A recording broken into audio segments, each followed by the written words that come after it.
नमस्कार दोस्तों, कैसे हैं आप? मैं हूं गौरव और ये है ट्रांसफॉर्मेशंस। इस वीडियो में हम बात करेंगे कि the urgent need of regulation as well as the grievance cell for the new startups, for the founders as well as for the investors. अब रिसेंटली ऐसा बहुत बार देखा गया कि जितने भी नई तरीके की स्टार्टअप्स हैं जो डायरेक्ट टू होम या direct to customer services provide करती हैं, भले वो फूड टेक सर्विसेज प्रोवाइड करती हों, डायरेक्ट फ्रॉम फार्म प्रोड्यूस करती प्रोडक्ट्स कस्टमर को प्रोवाइड करती हों, या फूड डिलीवरीज हैं, या और भी इस तरीके की बहुत सारी ऐप्स ओरिएंटेड या स्टार्टअप्स हैं। अब जब भी ये स्टार्टअप शुरू हुई, जो भी इनके फाउंडर्स हैं वो बिजनेस ओरिएंटेड तरीके से ही शुरू हुई। जिन भी इन्वेस्टर्स ने इन सब स्टार्टअप में इन्वेस्ट किया वो भी सिर्फ और सिर्फ बिजनेस और प्रॉफिट ओरिएंटेड पर्पज से ही इन सब स्टार्टअप में इन्वेस्ट किया। अब जब तक ये ऑपरेशंस में होती हैं या जब तक ये ऑपरेशंस कर रही हैं, तब तक इनके पास बहुत सारा सब्सक्रिप्शन मॉडल होता है, लोग इनको पे करते हैं उन सब सब्सक्रिप्शन के लिए या उन सब सर्विसेज लेने के लिए, और ये चलती रहती हैं।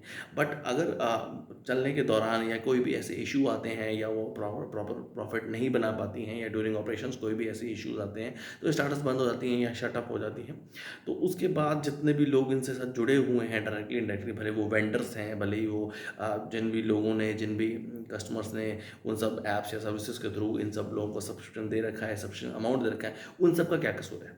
देखिए, जब भी ये स्टार्टअप शुरू हुई तब जो फाउंडर है या को फाउंडर है, उनका पर्पस बिजनेस को बिल्ड करना है, प्रॉफिट ओरिएंटेड था। जिन भी इन्वेस्टर्स ने इन सब कंपनीज में, स्टार्टअप कंपनीज में इन्वेस्ट किया, भले वो प्री सीड लेवल पे किया हो, सीड लेवल पे किया हो, सीरीज ए बी सी, जिस भी लेवल पे किया हो, सिर्फ और सिर्फ प्रॉफिट ओरिएंटेड ही उनका बिजनेस मॉडल था।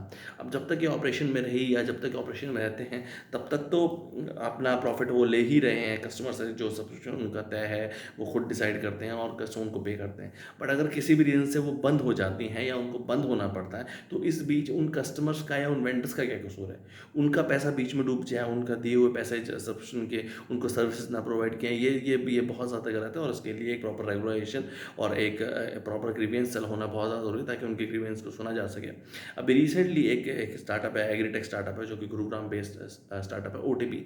जैसे उन्होंने अपना ऑपरेशंस बंद कर दिए। अब बहुत सारे लोग ऐसे हैं या बहुत सारे वेंडर्स ऐसे हैं जिनका पैसा उसके अंदर लगा हुआ है, जिन्होंने उसका सब्सक्रिप्शन ले रखा है डायरेक्ट टू होम का, जो एग्रीटेक प्रोडक्ट्स उनको डायरेक्टली डिलीवर होते हैं। अब उन सब का सब्सक्रिप्शन का पैसा या ओवरऑल उनका तो टोटल लॉस ही हुआ। देखिए, इन्वेस्टर का पैसा भी लगभग 400 करीब ओटीपी जैसे स्टार्टअप में लॉस में ही चला गया।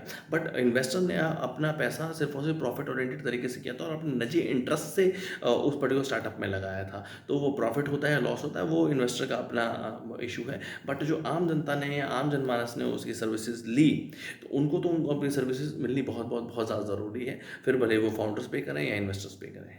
सोचिए इस बारे में। जय हिंद, जय भारत।